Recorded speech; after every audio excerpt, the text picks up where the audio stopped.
So this is Alice. I am aware that I haven't really shown much of the interior of the boat yet, but living on a boat whilst fitting it out is quite a challenge, and there was stuff everywhere, and to be completely honest, she was a bit of a mess.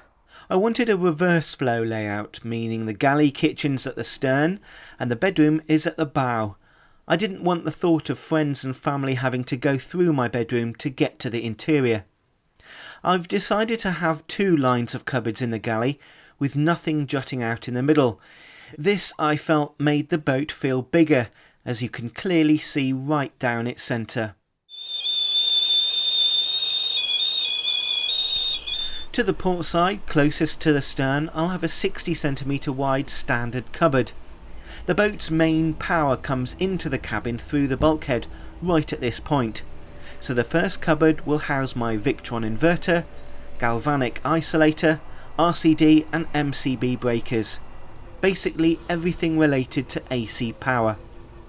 Directly above it and above the work surface there'll be an extra deep and extra tall wall cupboard.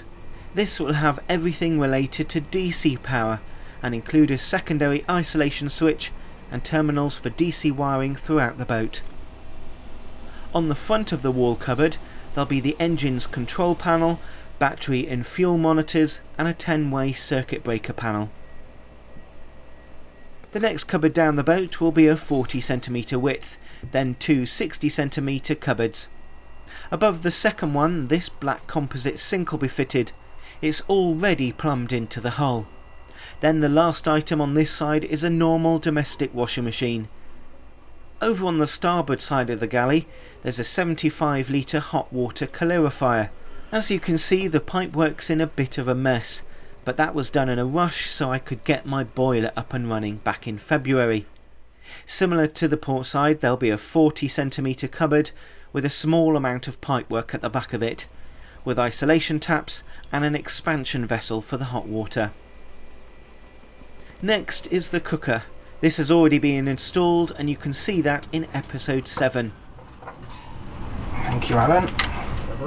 To the left of that is a standard 60cm wide cupboard with a cutlery drawer above it. Then on the end is the fridge. All the cupboard doors are solid oak and available to order from B&Q. I chose these handles as they didn't have anything to catch clothing on as I walked past, and are relatively unobtrusive should I bump into them. I wanted to gain as much width in the galley as possible, so I didn't fit the cupboards within the boat lining. All there is the hull, insulation and then a batten down the length of the boat. The back of the cupboard will fix to the batten, gaining precious centimetres either side. Above the worktop on the starboard side of the galley is the side hatch. Once this has been lined and bolts connected, this will be a nice feature whilst cooking. Both sides of the galley kitchen will be around 2.8 metres in length and will have a black matte worktop.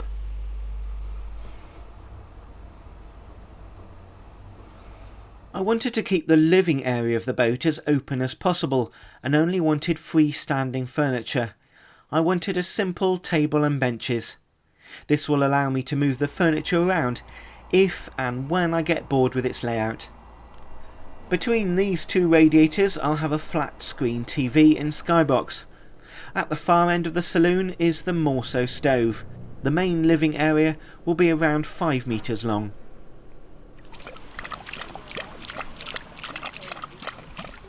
I didn't want a corridor down the side of a bathroom, so to make best use of space I decided to have a walk-through bathroom.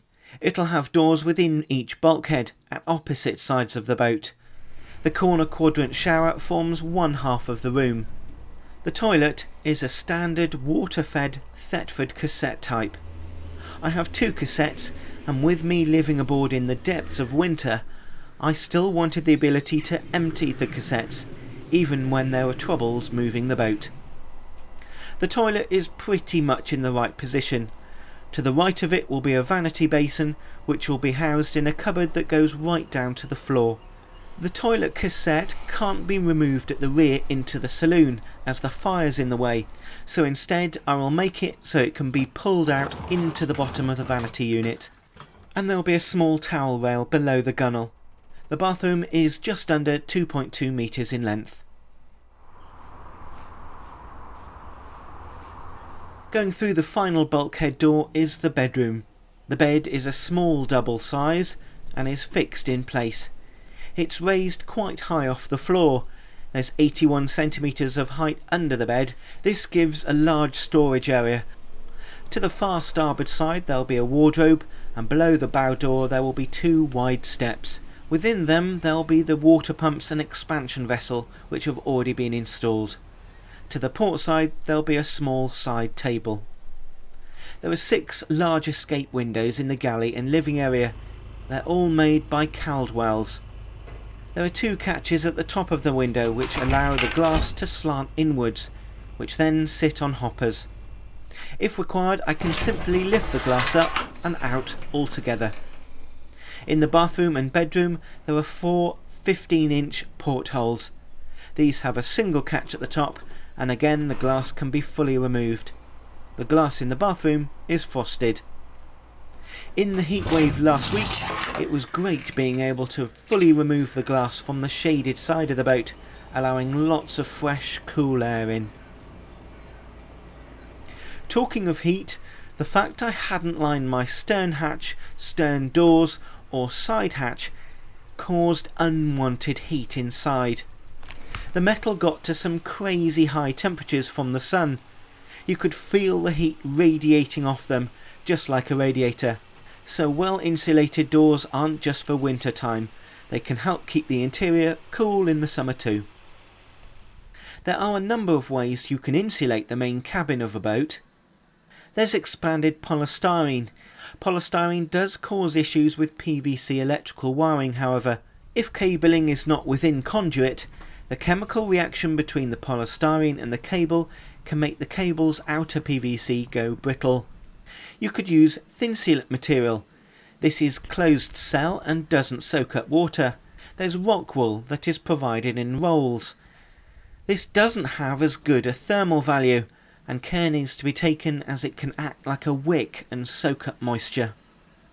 My boat was sprayed with polyurethane foam. This is said to be the best way to insulate a boat. It is closed cell, so water or moisture can't soak into it. It has no thermal breaks, meaning no condensation, and is fire resistant. Saxon and Emma over on NARROWBOAT Zero Gravity also have spray foam, and theirs has been applied with care. Their battens are not covered, and there's minimal bubbling of the foam.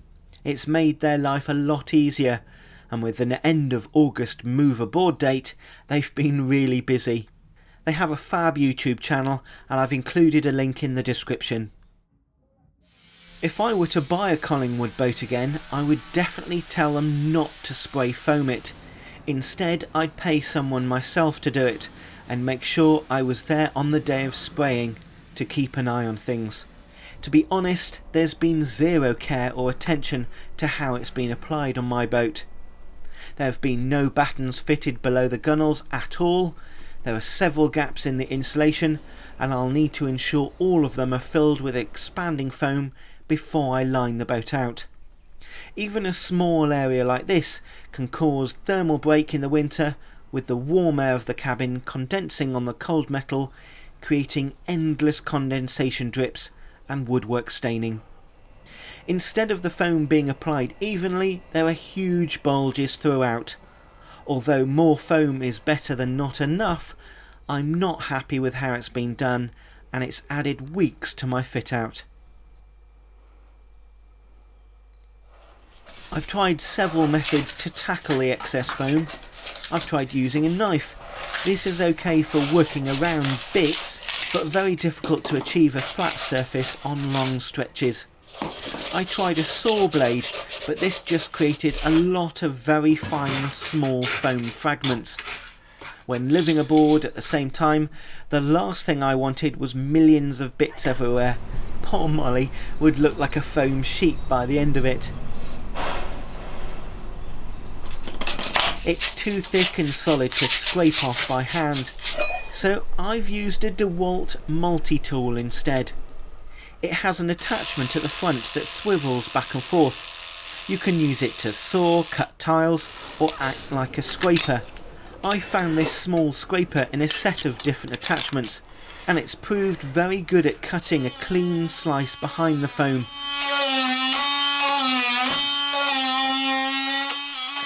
I then angle the multi-tool, which pops the foam off. Although I have lots of foam chunks to throw away, it's way better than millions of very small bits. I'll need to remove all the foam from the battens across the gunnels and wooden cross straps throughout the entire ceiling. I've done it in the galley and the bathroom areas already, and it took ages. I'll need wooden battens below the gunnels to fix the lining. All the way down the boat there are welded angle steel uprights like this. Instead of removing foam from all of them and adding vertical battens, I'll remove a section and batten horizontally at specific levels. Before I put the battens on, I'll use insulation, usually used under floors, to form a thermal break between the cold steel and the wood. I measured the depth of the angle as I didn't want the risk of drilling through the hull. I purchased 2 by 1 battens. These are normally roofing battens and measure 1 inch by 2 inches. I wanted to countersink the screw heads into the batten slightly so it provided a smooth surface for the lining. I purchased these self-drilling wingtip screws. They're 5 cm long and have a counter head. On the tip of the screw are 2 cutting angles, just like a drill. These cut and drill into the steel. Above these are wings. These help to power through the wood, making the hole in the wood slightly wider. Above is a normal screw thread that'll help to grip the screw and cause a firm hold. You need to use a power tool to screw these in, and I used a DeWALT impact driver as it has that additional torque of power.